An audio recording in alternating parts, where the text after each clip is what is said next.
But one who won't hear of any talk about an economic downturn or indeed tough times is the veteran household goods retailer Gerry Harvey. Quite the contrary. Harvey's view is that while people have jobs, they'll keep spending. I think that the media is responsible here for doing overkill, because what is actually happening out there at the moment is that you've got full employment out there. Everyone I talk to in agriculture, in hospitality, wherever it is, they can't get staff. So when you've got a situation like that, you can't have a recession. So to have a recession, you need interest rates to be 8, 10, 11% or something like that. They're nowhere near that. And to have a recession, you've got to have unemployment at 7, 8, 9, 10%. It's nowhere near that. So there's no recession happening. Now, will there be one day? I don't know. But at the moment, the economy out there is quite strong.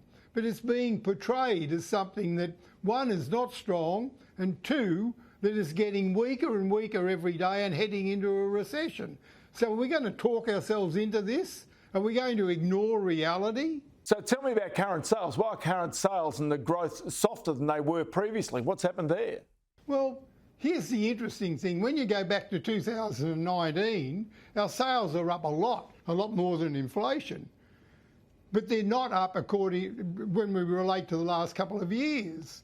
That was through a very, very strong period. But out there in the reality is that historically sales at the moment in retail are quite strong. And that's the truth. And it's not me telling you that, it's every retailer out there telling you that, sure, it's softer than it was, last year and the year before, but when you go back, it's quite strong. And so I go out at night and all the restaurants are full. I can't get a table sometimes. I'm having difficulty employing staff. We're in a very strong economy. We live in Australia with one of the highest standards of living in the world, and we're going on as if we live in the Ukraine.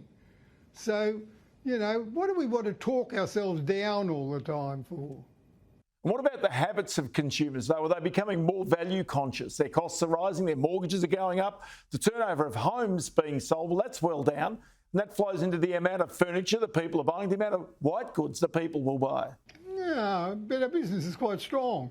So in the bottom 20% of the population that are suffering more than the top 20%, they're looking for that value, sure. But the top 20%, they're out there buying the biggest and best TV, washing machine, fridge, motor car, house. They're out there spending as well as they ever did. Okay, well, that being the case, running a business like yours right now, and I know, for example, one of your online retailers, Kogan, it overstocked its warehouses. Is this a tough thing right now, trying to work out just how much stock you should carry in the business? No, not now. It has been the last couple of years. We've been overstocked deliberately over the last couple of years because of supply chain issues and containers being $10,000 each and that sort of thing. Now they're as cheap as can be. And so we're not overstocked at the moment. We've just cut our stock considerably over the last 6 months. So at the moment we're out there looking to buy and looking to get deals all the time. So, we're pretty optimistic on what's happening out there in the marketplace. Do you think the Reserve Bank has done the right thing by Australians in raising interest rates as high as they have, with the message that they're still going to go higher still? I'm glad I'm not the poor bugger that runs the Reserve Bank. I think he's being treated very unfairly. I don't know what other people think. I know a lot of people think they do it differently to him, whether he's right or wrong. My opinion is that he's being very responsible.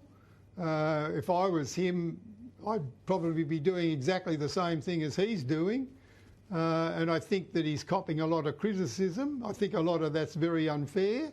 As he said himself, I don't make these decisions on my own. There's, I forget, 10 people sitting around the table. We make the decision in a group. And so we're making the decision on what we think is best for the economy, not for any other reason. We're only trying to do what we think's best. In this situation, it's much more difficult than it's ever been in the past, because in the past, you've got a lot of history, you've got a lot of, you know, things that you can have a reasonably good guess and get it right. In this situation, there's not an economist in this country that can get it right on what's happening at the moment. It's too bloody difficult. And so, you know, they're all going to get criticised. So it's, you know, very difficult for people like me to criticise others, where I look at it and think, what would I do? It's not that easy. And, you know, we've lived in times where interest rates were 10, 15 and 20%. And when we look at it today and we think they're 4, 5, 6%, we think that's not too bad. Many thanks for your time today. Okay, thanks, Ross.